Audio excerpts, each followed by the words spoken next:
We will feel in the when coming to the Kanta, when coming to the Bhagyasree's characters, we can feel that same aura or not. I think so. I mean, I don't plan for it. It always happens after the movie releases. People find this. When we're shooting it, it's just the script law, whatever lines are given to me, I say it. But I think I've been very lucky to get really nice love stories or romantic tracks in my film. And this will also be a memorable one. Rana గారు ఒకసారి sir ఈ trailer చూసిన తర్వాత ego చుట్టూ తిరిగే కథలా కనిపిస్తుంది ఇది. ఇందాక అడిగిన క్వశ్చన్కే బట్ కొంచెం క్లారిఫికేగా, ఇది తమిళ హీరోకి సంబంధించిన ఆ స్టోరీనా, తెలుగు హీరో ఎవరన్నా కనిపిస్తున్నారా దీంట్లో? మెడ్రాస్లో పనిచేసిన అందరు హీరోల దగ్గర నుంచి ఇన్స్పిరేషన్ తీసుకుని రాశారని ఇందాక సెల్వ గారు చెప్పారు. ఓకే, యాక్చువల్లీ ఇందాక నేను మాట్లాడదాం అనుకున్నా, వాళ్ళు మాట్లాడనివ్వలేరు, కానీ ఇప్పుడు చెప్తాను నేను. అంటే ఇప్పుడు నా చిన్న వయసులో నుంచి ఏంటంటే, ఇప్పుడంటే మీరు మీడియా వచ్చారు, సోషల్ మీడియా వచ్చింది, అక్కడ స్టూడియోలో ఏం జరిగినా 1 సెకండ్లో మాకన్నా ఫాస్ట్గా మీకే తెలుస్తూ ఉంటుంది. కానీ ఆ కాలంలో అలా జరగలేదు. ఇట్ వాజ్ అండ్ నాకేంటంటే అది ఎప్పుడూ ఒక ఫ్యాసినేషన్ లాగా ఉండేది. అండ్ స్టూడియోలో పవర్ ప్లేయర్స్ ఎలా ఉండేవారు అంటే, ఇంతకు మునుపున్న సినిమా రంగంలో ఉన్న ఈగోస్ వాటి గురించి ఎంత ట్రికిల్ అయ్యి ఎన్నెన్ని లైఫ్స్ మారిపోయినాయో ఈ సినిమాతో చూడొచ్చు. అండ్ ఖచ్చితంగా ఇది సినిమా ఇండస్ట్రీ అనేది ఒక బ్యాక్ డ్రాప్, కానీ ప్రతి ఇద్దరికి ఎక్కడో చోట ఈగో అనేది ఉంటుంది. ఆ ఈగో వల్ల ఇద్దరు చాలా లవ్ చేసుకునే ఇద్దరు వ్యక్తుల మధ్యన చిన్న విషయాలు విడిపోతూ ఉంటారు. సో నాకు తెలిసి ఈ సినిమా అలాంటి వాళ్ళందరికీ. ఓకే, ఈ స్టేజ్ మీద చూస్తుంటే మల్టీ టాలెంట్ పీపుల్ ఎక్కువ మంది కనపడుతున్నారు. మీరు ప్రొడ్యూసరు, నటుడు, పక్కన కూర్చున్న హీరో గారు కూడా ప్రొడ్యూసరు, నటుడు, మల్టీ టాలెంటెడ్. ఈ మల్టీ టాస్కింగ్ మేనేజ్మెంట్ గురించి యూత్కి ఏమైనా చెప్తారా? నచ్చింది చేసుకుంటా వెళ్ళిపోతూ ఉండాలండి. అది మల్టీ టాస్క్లు అవుతాయా, సింగిల్ టాస్క్ అవుతా పెద్ద అనుకో. ఓకే, ఆల్ ది బెస్ట్ అండి. థ్యాంక్ యూ అండి, థ్యాంక్ యూ వెరీ మచ్. ఇక్కడ ఒక విషయం చెప్పాలి. మీరు ఈ సినిమాలో యాక్ట్తో పాటు ప్రొడ్యూస్ కూడా చేశారు. యాక్టర్ మిమ్మల్ని డామినేట్ చేశాడా, బిజినెస్ మెన్ డామినేట్ చేశాడా ఈ సినిమాకి? నన్ను నేనే డామినేట్ చేసుకున్నాము. అదే అలా అది చాలా కష్టం అండి. అంటే ఖచ్చితంగా రెండు వెరీ వెరీ డిఫరెంట్. అంటే మీరు ఏదైనా ప్రాజెక్ట్ టేకప్ చేశారంటే కమర్షియాలిటీ ఉంటేనే దాన్ని టేకప్ చేస్తారు. మీరు యాక్ట్ చేస్తూ ప్రొడ్యూస్ చేశారంటే దీంట్లో మిమ్మల్ని ఎవరు డామినేట్ చేశారనేది పాయింట్. అది నాకు తెలిసి ఫస్ట్ ప్రొడ్యూసర్ అవుతాడు. ఎందుకంటే కథ ఫస్ట్ విన్నాను, ఆ కథ ఓకే చేసి ముందుకు వెళ్ళాను. అంటే ఆ క్యారెక్టర్ నేనే వేస్తానా వేరే వాళ్ళు వేస్తారా కూడా అంత పెద్ద డిస్కషన్ ఫస్ట్లో జరగలేదు. ఫస్ట్ దుల్కర్ గారు ఓకే చెప్తారా లేదా ఆ గోల్లో ఉన్నాం మేము ముందు. బట్ అది వచ్చిన తర్వాత ఈ ఫీనిక్స్ అనే క్యారెక్టర్ చాలా విచిత్రంగా ఉంటాడండి. ఎందుకంటే చాలా సెన్సిటివ్ పీపుల్ మధ్యలో ఒక అసలు ఏ సెన్సిటివిటీ లేని ఒక వ్యక్తిని ఈ క్యారెక్టర్. సో ఒక యాక్టర్గా నాకు చాలా ఎంటర్టైనింగ్ అనిపించింది. అండ్ నాకు తెలిసి నేను చేసిన క్యారెక్టర్లో మోస్ట్ ఎంటర్టైనింగ్ క్యారెక్టర్ అవుద్ది. I want to just add to that question. Rana's always been the producer on the film, and he is so dedicated to the film. Even when we wanted him to play Phoenix, he had his doubts. He said, it's such a good role, maybe we should cast somebody better, bigger. So it wasn't like he was greedy, that it's my film, I can just choose this good role. We almost, I think, had to convince him to like fully do it. I mean, I think it'll be one of his most memorable, one of your favorite characters he's ever played. Okay, because of Rana only you accepted this movie? No, of course, Rana's also one reason, but I think we all like movies for the stories we're trying to tell. What is authentic and original in the story. Yeah Dulquer గారు, ఇక్కడ అంటే మీకు last of stories మీరు వింటూ ఉంటారు every year, but మీరు priority తెలుగుకే ఇస్తున్నారా? ఎందుకంటే వరుసగా తెలుగు సినిమాలు కెరియర్ బేస్డ్ సినిమాలే మీకు ఇక్కడ వస్తూ ఉన్నాయి.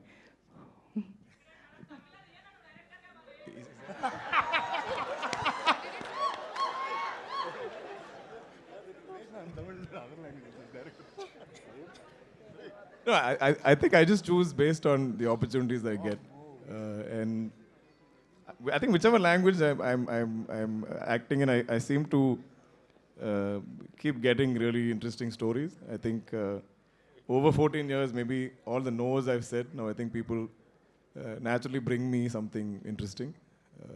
So I've been very, very blessed. I think my career, my entire journey, I think is like one dream for me. I could never predict doing this or sitting here in front of all of you and promoting my film in Telugu in Hyderabad. I never imagined it ever happening. I thought I'll do Malayalam, maybe I'll do Tamil. So I'm just, I think, Destiny's child. Rana all the best. Rana అంటే మీరు ఇందాక కూడా చెప్తున్నప్పుడు the story is about too personal egos in the background of studio background అని చెప్పన్నారు కదా. So obviously industry is not only about glitters, దానికి ఒక dark side కూడా ఉంటుంది. సో దాన్ని కూడా టచ్ చేసి, and is there any chance that people might get hurt or people might get related as well to this? అంటే ఇది ఎవరు హర్ట్ అవ్వరండి ఖచ్చితంగా ఈ సినిమా చూసి. ఇది ఇందాక మీరు డార్క్ సైడ్ అన్నారు, డార్క్ సైడ్ ఇండస్ట్రీలో డార్క్ సైడ్, మన మనుషుల్లో డార్క్ సైడ్ ఉంటుంది. ఆ డార్క్ సైడ్ ఈ సినిమాలో వస్తుంది. అండ్ ఇందాక అన్నట్టు సినిమా బ్యాక్ డ్రాప్, ఈ నేపథ్యం అన్నది ఒక గురువు శిష్యుల మధ్యన జరిగిన ఒక కథ ఇదంతే. బట్ అది కేవలం బ్యాక్ డ్రాప్ మాత్రమే. బట్ మన మనుషుల్లో ఉన్న ఆ డార్క్ ఈగో ఉంటుంది చూడండి, దాని బేస్ అయిన సినిమా అనేది. అంటే ట్రూ ఇన్సిడెంట్స్ బేస్డ్ కూడా అంటున్నారు కదా, సో రిలేటబిలిటీ కానీ ఇవన్నీ ఏదో ఒక క్యారెక్టర్ లేదండి, చాలా ఇన్సిడెంట్స్ నుంచి ఇన్స్పిరేషన్ తీసుకున్నామండి, కానీ ఏ ఒక్క ట్రూ ఇన్సిడెంట్ అయితే కాదండి ఇది. రానా గారు ట్రైలరు టీజర్ చూస్తే ఇద్దరు సినిమా మణిరత్నం గారిది, అందులో కూడా ఎంజీఆర్ అండ్ కరుణానిధి బేసాన్గా వెళ్ళింది. అదే యాంగిల్ దీంట్లో కూడా మిక్స్ అయి ఉందా? కానీ మధ్యలో నేనున్నానుగా. లేదండి, అసలు లేదండి, ఆ సినిమాకి దీనికి ఏ పొంతు లేదండి. రాణా గారు, మీరు అంటే హైదరాబాద్కి మద్రాస్ నుంచి ఇండస్ట్రీ వచ్చినప్పుడు ఇక్కడ వర్క్ చేస్తున్న వాళ్ళు కానీ స్టూడియోలో జరిగే విషయాలన్నీ కూడా నేను చాలా విన్నాను అన్నారు కదా, అవి ఏమన్నా ఈ కథలో యాడ్ చేశారా? డైరెక్టర్ గారికి ఏమన్నా సజెషన్స్ ఇచ్చి? సజెషన్స్ అండి, చాలా విషయాల గురించి మాట్లాడుకున్నాం. అండ్ ఫనీ థింగ్ ఏంటంటే ఇప్పుడు చాలా తక్కువ మందికి ఆ విషయాలు తెలుసు. ఇంతకు ముందు అయితే ఇండస్ట్రీలో they used to be, in fact lot more press people used to be there who are all from Madras shifted year. కానీ ఆ కథలో ఆ లైఫ్ ఇప్పుడు మనకి they is no other way except cinema to see it in.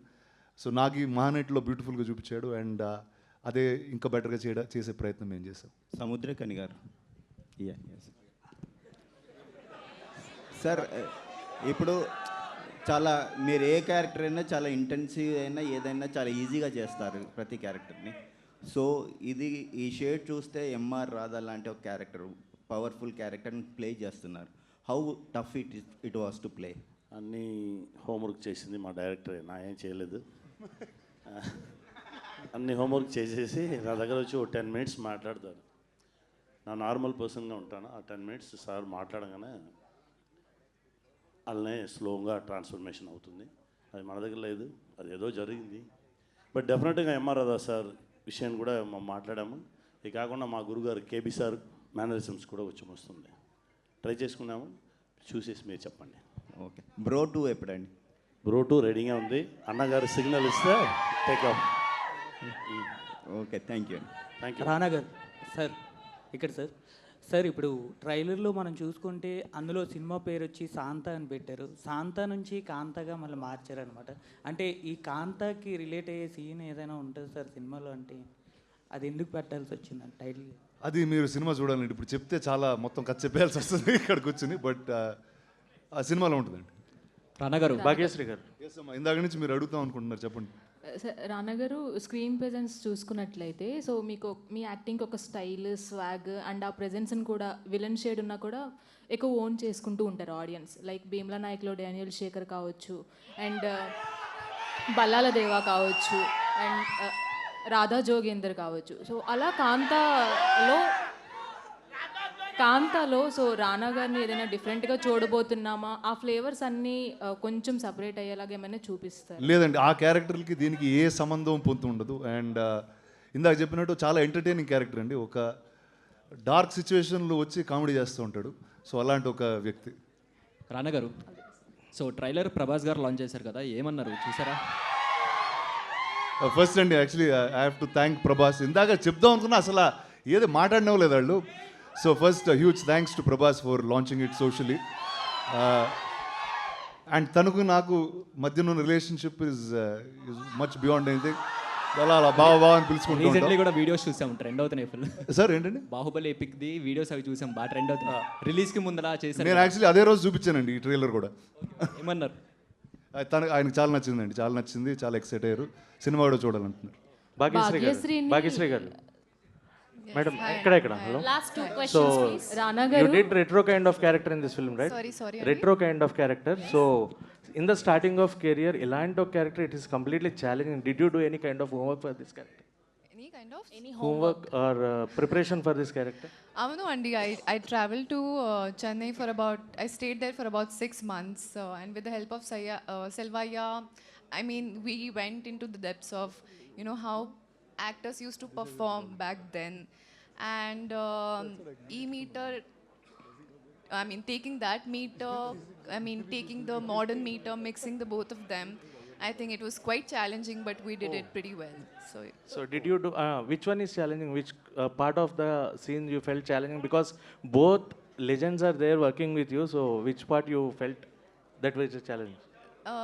నేను చెప్పాలి కదా, I was just the character, so honestly speaking, I enjoyed it throughout, and it was not a challenge, but something that I was looking forward to doing. Finally getting the space to perform and show my talent. All the very best and congrats. Thank you so much. Thank you, Andy. Thank you. రానా గారు, one last question. So ఇంతకుముందు భాగ్యశ్రీ గారి గురించి మాట్లాడుతూ మేము first pick చేసుకున్నామని చెప్పారు. So ఇప్పుడు ఓకేనా సార్, అంటే నటించడం వచ్చు అని ఫిక్స్ వచ్చిన ఒపీనియన్? ఊరుకోవే, ఆవిడ ఏదో అండం మీరు నమ్మడం అదే కాదు, ఏ లేదు. ఒక్కసారి అంటే ఆవిడ ఆ రోజు వచ్చినప్పుడు క్యాప్ గీప్ వేసుకుని వచ్చారు. ఈవిడ కరెక్టా ఇలాంటి పీరియడ్ సినిమా, కానీ ఊరికే ఒక మాట అన్నాను అంతే. దాని తర్వాత నుంచి ఏం అనలేదు. ఆవిడ వీడియో చేశారు, చేసిన వెంటనే సెలెక్ట్ అయ్యారు, అయిపోయింది. థ్యాంక్ యూ థ్యాంక్ యూ అండి. థ్యాంక్ యూ రానా గారు. థ్యాంక్ యూ అండి మీడియా